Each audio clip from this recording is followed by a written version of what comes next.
शुरू करेंगे, लॉन्ग मार्च होगा। एहतजाजी तहरीक का सिर्फ और सिर्फ सवाबदीद वज़ीर आज़म इमरान खान साहब के पास है। वज़ीर आज़म इमरान खान साहब ने उन्होंने वाज़े तौर पे मुझे इंस्ट्रक्शंस दिए हैं कि उमर अयूब कौम को बता दो कि मैं डटा हूँ और अपने असूलों पे आईन पाकिस्तान और रूल ऑफ लॉ के लिए आइन और कानून की बालादस्ती पे किसी किस्म का कोई समझौता नहीं होगा जब तक मुझे मर्जी है ये जेल में रखें। शेर अफजल मरवत साहब मंजर से बिल्कुल गायब हैं। जब पार्टी मुश्किल वक्त में थी तो उस वक्त शेर अफजल मरवत एक वाहिद आदमी था, बाकी भी थे, लोगों ने काम किया, लेकिन जितना शेर अफजल मरवत ने उस वक्त स्टैंड लिया बाकी किसी बंदे ने स्टैंड लिया। तो क्या पार्टी उनको अब छोड़ रही है, पीछे धकेल रही है कि क्या वजह है? ये वज़ीर आज़म इमरान खान साहब का अपना डिसीजन है, उन्होंने क्लियर डिसीजन दिया था, बिल्कुल दुरुस्त बात है, वो आए थे और इसके साथ बहुत सारे और लोग भी सामने मंजर आम पे आए थे, बहुत सारे लोगों की कुर्बानियाँ हैं इस तहरीक में और ये वज़ीर आज़म इमरान खान साहब का अपना फैसला था जो इम्प्लीमेंट हुआ है। अच्छा उमर अयूब साहब, एक जानिब आप इस्लामाबाद में जलसा करना चाह रहे थे, रवात में आपको जगह दी गई, बजाय इसके कि इस्लामाबाद में करते या पंजाब में करते, आप लोग स्वाद चले गए जहाँ पर आपकी अपनी ही हुकूमत है, वहाँ पर किसके खिलाफ एहतजाज? देखिए हमने जलसा आप जब करते हैं आपका साउंड सिस्टम होता है, बाकी चीज़ें होती हैं, इन्होंने इजाज़त नहीं दी और इन्होंने इजाज़त दी है ऐसी जगह में दी है जो कि ज़मीन CDA की नहीं है, जो दूर है बहुत ज़्यादा, इस्लामाबाद से 30 किलोमीटर दूर उनका है। जिस तरह पहले मैंने कहा उसको आप इस्लामाबाद का जलसा नहीं कह सकते, उसको आप रवात या फिर गुजर खान का जलसा कहेंगे। तो मतलब हमने इस्लामाबाद का कहा था, बात हुई है, मैं फिर रिपीट करूँगा, सवाल आप करें गंदम और आपको जवाब मिले बाजरा, तो ये तो बात ना बनी ना। हुकूमत मुद्दत अपनी मुकम्मल करते हुए देख रहे हैं? नहीं, कहाँ पूरी करेगी हुकूमत अपनी मुद्दत, ये तो ख़त्म होने जा रही है। कल फवाद चौधरी साहब ने कहा कि सिर्फ 2 दिन आप लोगों ने यहाँ पर आना है, धरना देना है, एहतजाज करना है, उनका इशारा आप PTI और मौलाना की जानिब था, 2 दिन बाद हुकूमत का धड़न तख्ता हो जाएगा। देखिए धरना या आपका मुजाहरा, मैं फिर वो रिपीट करता हूँ, वो ट्रिगर वज़ीर आज़म इमरान खान साहब ने दबा। एक जानिब रऊफ हसन साहब ने कहा कि खान साहब का जो ट्विटर अकाउंट है US अमेरिका से, वहाँ से ऑपरेट होता है, वहाँ से ट्वीट्स होती हैं, लेकिन दूसरी तरफ ज़ैन कुरैशी साहब ने कहा कि खान साहब की मुशावरत से सब कुछ होता है। तो ये तज़ाद क्यों था आपके ख्याल में? कौन खान साहब की सब मुशावरत से हो रहा था ये ट्वीट्स वगैरह? बहुत सिंपल चीज़ है, देखें जहाँ पे ट्वीट का हवाला है उस पर आप देख लें, हमूदुर रहमान कमीशन के हवाले से बात हुई है।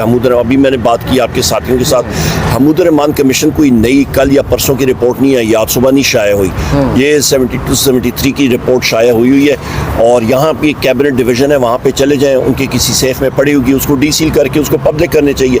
किससे डर रहे हैं? एक टाइम होता है आपका, उसके बाद रिपोर्ट्स डीसील हो जाती हैं, डीसील करें, सब दूध का दूध पानी का पानी हो जाएगा। हमारी यही डिमांड है, जो हमूदुर रहमान कमीशन में हकायक हैं वो सामने आने चाहिए, और क्या कोई नई बात तो नहीं है। और आप सुन लें बात आसिफ ज़रदारी की, उसकी स्पीचेस सुन लें, आप सुन लें मियां नवाज शरीफ की स्पीचेस सुन लें, वो जो कर रहे हैं वो क्या कह रहे थे, तो फिर FIA को करना चाहिए, उनको भी बुला लें साथ। यानी खान साहब की कंसेंसस और उनकी रजामंदी से ये ट्वीट्स हुई हैं? सिंपल बात मैं कर रहा हूँ जनाब कि मेरी आप अल्फाज जो ट्वीट्स हुई हैं उस पर हमूदुर रहमान कमीशन के हवाले से बात हुई है। हमूदुर रहमान कमीशन कोई नई चीज़ नहीं है, हमूदुर रहमान कमीशन पहले भी थी, आज भी है, और जब तक डीसील नहीं होगी वो लोग उस पर क्या सराहियाँ करते रहेंगे। डीसील करें। FIA में पेश होने जा रहे हैं, तलबी हुई आपकी भी, रऊफ हसन साहब की भी, बैरिस्टर गौर साहब की भी। FIA जो है वो फिशिंग एक्सपेडिशन पे निकला हुआ है। FIA किस उस पे मुझे बुला रहा है? I am leader of the opposition. वो क्या पूछने जा रहा है? फिशिंग एक्सपेडिशन करनी है? फिशिंग एक्सपेडिशन हम लोग इस तरह नहीं करते हैं ना।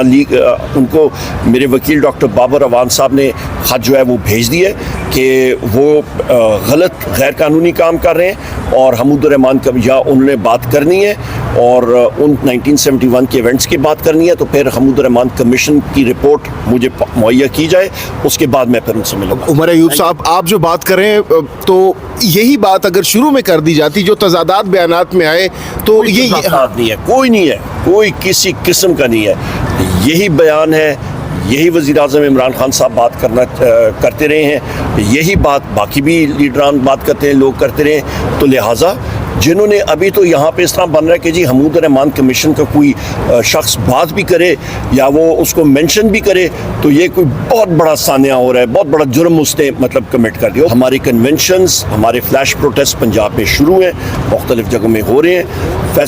حکومت پنجاب اور مرکزی حکومت و پی ٹی آئی کے نام سے ڈرتی ہے, ان کی روح جاتی ہے کیونکہ یہ کھوکھلے لوگ ہیں.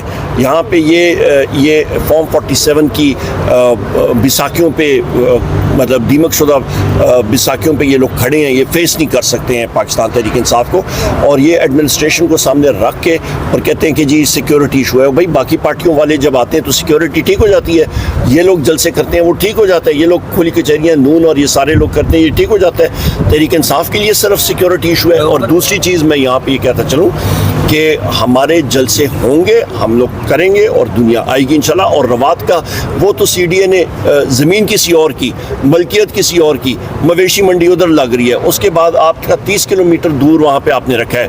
ہم لوگ کہہ رہے ہیں اسلام آباد مطلب اس کی مثال وہی ہے کہ سوال گندم اور جواب جو ہے وہ کچھ اور. صاحب بتائیے گا کہ آپ جیسے کہہ رہے ہیں کہ ان کی حکومت بہت یہ کھوکھلی حکومت ہے, ان کے کندھے تو کمزور ہیں لیکن اس پر جو ہاتھ ہے وہ بہت مضبوط ہے. اس سوال کا جواب دیجیے کہ دوسری مجھے بتائیے گا کہ آپ کی جو احتجاجی آپ کریں اس بار کیسی کو منفرد شکل ہوگی یا پہلے کے جیسا احتجاج ہوگا؟ دیکھیے سب سے پہلی بات یہ آپ کی بڑی اچھی مثال ہے کہ کندھے جو ہیں وہ کمزور ہیں, ہاتھ مضبوط ہے. مسئلہ یہ ہوتا ہے نا کہ جو ہاتھ مضبوط ہاتھ ہوتا ہے وہ کمزور کندھے پہ ہوتا ہے تو وہ بھی انسان, وہ پنجابی کہتا ہے وہ بھی ڈگ جاتا ہے, مطلب وہ بھی گر جاتا ہے کیونکہ وہ کندھے وہ لوڈ سہ نہیں سکتے ہیں. تو یہ تو جو کٹ پتلیاں ہیں یہ تو مطلب ڈھیر ہو گئی ہیں ابھی سے, یہ اپنے پیسے بنانے میں لگی ہیں. یہ ویٹ سکینڈل آپ دیکھ لیں 450 ارب کا, ابھی گندم کا آپ کا گندم میں کہہ رہا ہوں چاول کا سکینڈل آ رہا ہے کیونکہ اسمگلنگ جو پیٹرولیم پروڈکٹس کی ہوتی ہے آپ کی ایران کے بارڈر سے, اس کی پیمنٹس جو ہیں وہ سب کی سب وہ بارٹر ٹریڈ سے ہوتی ہیں اور وہ چاول کے ذریعے. عمر ایوب صاحب, آپ اس وقت اپوزیشن لیڈر بھی ہیں اور سینئر رہنما ہیں پاکستان تحریک انصاف کے. نون لیگ بار بار کہہ رہی ہے کہ پی ٹی آئی آئے, ہم سے مذاکرات کرے, بات کرے, ٹیبل ٹاک کرے, کیوں بات نہیں کر رہے آپ لوگ؟ کیسز وہ دڑا دڑ بناتے جا رہے ہیں. تحریک انصاف کا آفس ابھی جو یہاں پہ بائیو میٹرکس میں نے کی ہے اسلام آباد ہائی کورٹ میں, وہ بائیو میٹرکس میں نے کیے ہیں ڈی سیل کرنے کے لیے اپنا سینٹرل آفس پاکستان تحریک انصاف کا.